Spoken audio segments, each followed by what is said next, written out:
Қыстың ең суық күні еді. Ауылды боз тұман басқан, мұржалардан шыққан түтін жер бауырлап жатыр. Телефон шылдыр етті. Жеңгемнің нөмірі. Отын жарып берсеңші деді қысқа ғана. Даусы бұрынғыдай емес, жұмсақ, бірақ шаршаған, ішінде бір ауырлық бар. Ажырасқалы біраз болған. Ағам кеткеннен кейін ол жалғыз қалды.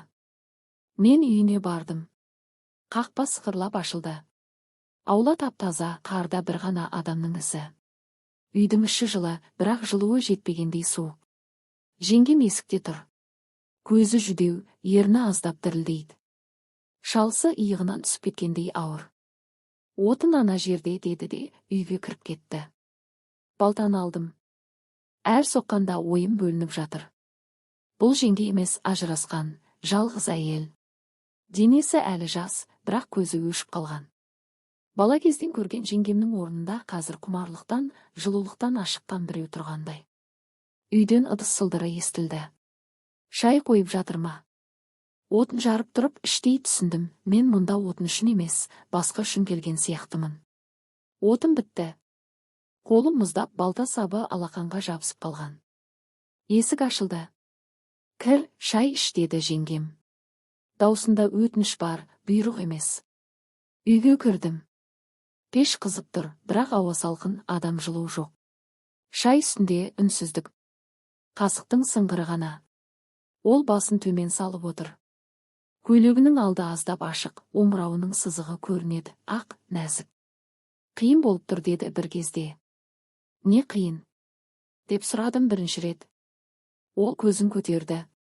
Көзінде мұң емес, құмарлықтың оты бар сияқты. Жалғыздық. Түнде төсек суық, біреудің тынысын, қолын сағынады екенсің. Сөздің астарын түсіндім. Шайдың дәмі кетті. Ішімде бір нәрсе қозғалды. Шайдан соң тұрайын дедім. Ол да қозғалмады. Қала берші. Қараңғы түсіп қалды. Ол терезеге барды. Арқасы маған қарап тұр. Белінің қисығы, бөксінің дөңестігі шалысынан көрінеді. Мен көзімді алмадым. Ағаммен. Деп бастадым. Кетті деді бұрылмай. Бірақ денем қалды. Ол да жалғыз. Сол сәтте жүрегім соғып кетті. Ол бұрылды. Көзінде қорқыныш емес, шақыру бар. Мен орнымнан тұрдым. Қасына бардым. Қолымды иығына қойдым. Ол дірілдеді, бірақ шегінбеді. Қараңғы түсті. Пештегі от қызыл жарық тастап тұр. Ол үстелге отырды. Кейде адамға біреудің бар екені ғана жеткілікті деді, даусы дірілдеп. Мен қасына отырдым. Қолын ұстады. Саусақтары суық, бірақ тез жылыды. Сен маған керексің деді ол ақыры. Отынға шақырғаным жалған. Сені сағындым. Мен үндемедім. Ернімді еріне жақындаттым. Ол көзін жұмды. Бірінші сүйіс ұялшақ, бірақ құмар. Екіншісі терең, тілі тіліме тигенде ол ыңыранды. Қолы шашымнан өтті, мойнымды қысты. Мен оны құшақтадым. Денесі жұмсақ, ыстық. Сыртта ит үрді. Ауыл ұйықтап жатыр. Бірақ біз ояндық. Ол мені жатын бөлмеге апарды. Киімдер түсті. Денесі толық, кеудесі ақ, белі жұқа. Мен оған қарап тұрдым. Ұят, дедім. Ұяттан жалғыздық қиын деді ол.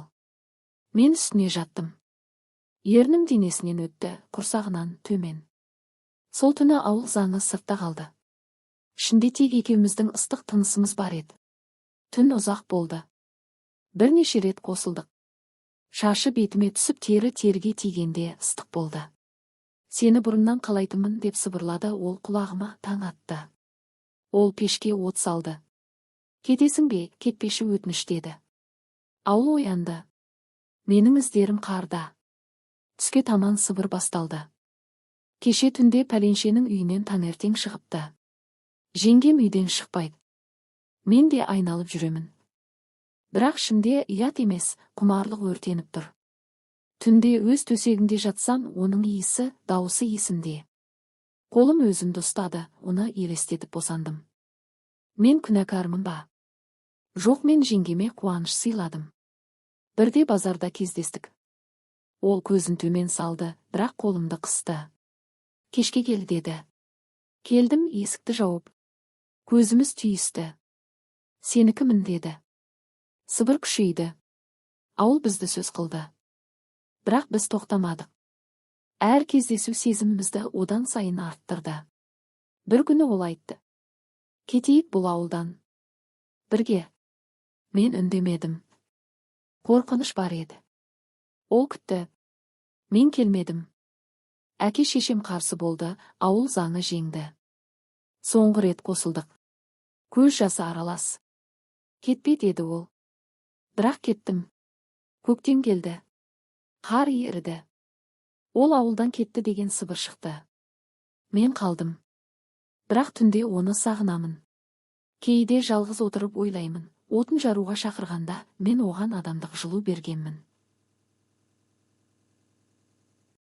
Ол маған әйел бақытының дәмін. Ауыл ұмытты. Бірақ мен ұмыта алмаймын. Жалғыздық емес, бірге болған сәттердің жылуы жүректе мәңгі қалады. Шындық үнсіз қалды. Бірақ ол шындық тірі екеніміздің дәлелі. Айлар өтті. Қыс қайта келді, сол баяғы ызғарлы, тұманды, үнсіз қыс. Ауыл өзгерген жоқ, үйлер сол күйі, адамдардың жүздері сол күйі, сыбырлар да сол күйі. Тек мен өзгергенмін. Ішімде бір жара жазылмай, бірақ тынышталып қалғандай. Бір күні поштадан хат келді. Қолмен жазылған, конвертте ешқандай мекенжай жоқ, тек атым ғана. Ішінде қысқа ғана жолдар. Қыс келді. Пеш суып тұр, сенің жаққан отының керек маған. Күтем. Қолтаңба жоқ. Бірақ қажетіне. Қолдың жазуы, әріптің қисығы, бәрі таныс. Ол қайтыпты. Сол күннен бастап түнде ұйқым бұзылды.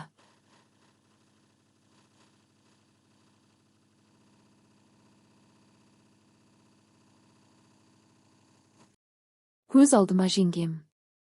Денем есіне түсіреді, оның иісін, терісін, нәзік даусын. Ауылда сыбыр қайта басталды. Пәленшенің жеңгесі қайтыпты дейді. Қаладан жалғыз. Біреулер күлімсірейді, біреулер басын шайқайды. Маған бәрі бір. Ішкі сот әлдеқашан үкім шығарған. Мен оны тастап кеткенмін. Бір аптадан кейін шыдай алмай кешке қарай үйіне тарттым. Қақпа сол күйі сықырлады. Аула тап-таза, қарда бір ғана әйелдің ізі. Есік ашық, шынымен. Ішке кірсем, ол пештің жанында отыр. Шашы ұзарыпты, бетіне жылдардың ізі түскен. Бірақ көзі сол күйі, құмарлықтың оты әлі өшпеген. Мені көріп орнынан тұрмады. Тек жымиды. Келдің ғой деді жай ғана. Даусы бұрынғыдай дірілдеп тұр. Мен үндемедім. Қасына бардым. Қолымды создым. Ол қолымды ұстады, саусақтары суық, бірақ тез жылыды. Неге қайтып келдің? Дедім ақыры. Ол көзін төмен салды. Жалғыздық қайда барсаң да ереді екен. Бірақ сен сияқты жылулық беретін еркек еш жерде жоқ болып шықты. Сол сәтте пештегі от лаулап жанды. Біздің арамыздағы суық та ери бастады. Киімдер түсті. Денелер қайта танысты. Ол бұрынғыдан да құмар, мен бұрынғыдан да аш. Үстелге, төсекке, еденге қайда болса да қосылдық. Оның ыңыраны үйді толтырды. Тырнағы арқамды тырнады. Аяғы беліме оралды. Менікі бол деп сыбырлады ол шыңға шығып жатқанда. Мен жауап бермедім. Тек қаттырақ құшақтадым. Таң атқанда кетпедім. Бұл жолы кетпеймін. Сыртта қар үлпілдеп жауып жатыр. Іште екі адамның жылуы ғана бар. Ауыл сыбыры ертең басталар. Бірақ ертеңгі күннің еншісінде. Қыс бітті. Қар еріп, жер ашылып, ауылға көктемнің иісі келді. Бірақ біздің үйде қыс әлі жалғасып жатқандай еді, тек енді ол суық емес, ыстық қыс болатын. Ол қайтып келгеннен кейін біз ешқайда кетпедік. Ауыл сыбыр күшейді, атанам қарсы болып жүр. Сырттағы көздерге қарамай, іштегі отты өшірмедік. Күнде кешке мен оның үйіне баратын болдым. Кейде таңға дейін қалатынмын. Ол мені күтіп отыратын пешті жағып, шай қойып, бірақ шай суығанша ішпейтінбіз. Киімдер есік алдында қалады да, біз бірге ери бастайтынбыз. Оның денесі жылдар өтсе де өзгермеді. Мен оған әр жолы жаңадан ғашық болатындай жаным жадырап қалатын. Сенсіз өмір сүре алмайтын болып қалдым дейтін ол шыңға шығып жатқанда. Көктемде ол маған бір сыр айтты. Үстелде отырып қолымды ұстап, ішімде сенің балаң бар деді. Сөздің мағынасы бірден жетпеді. Сосын жүрегім соғып кетті. Сенікі деді ол жымиып. Көзінде қорқыныш та, қуаныш та бар. Мен оны құшақтадым. Ішін сипадым. Әлі ештеңе сезілмейді, бірақ ішінде біздің жалғастығымыз өсіп жатыр екен. Ауыл біледі. Енді сыбыр емес, ашық сөз басталды. Біреулер бетіме тіке қарап, ұят емес пе? Дейді. Әкем үйге шақырып біраз сөздер айтты. Ағайын жиналды. Бірақ мен тыңдамадым. Ол да тыңдамады. Бір күні ол маған. Кетейік деді. Бұл ауылдан алыс, жаңа жерге. Балаға басқа өмір берейік. Мен басымды изедім. Көктемнің соңында біз кеттік. 2 чемодан, 1 машина, және ішіндегі бала. Ауыл артта қалды, сыбырымен, заңымен, көзімен бірге. Жаңа қалада, жаңа ұялдық. Ол күніге семіріп, әдеміленіп бара жатты. Түнде оны артынан құшақтап жататынмын. Қолым ішінен өтеді. Бала қозғала бастады, кішкентай ғана теуіп. Біз бақыттымыз ба? Деп сұрады ол бір түні. Мен оның мойнынан сүйіп. Иә, дедім. Сыртта жаз келді. Іште жаңа өмір басталды. Ал ескі қыс мәңгіге артта қалды. Бірақ оның суығы емес, жылуы есімізде.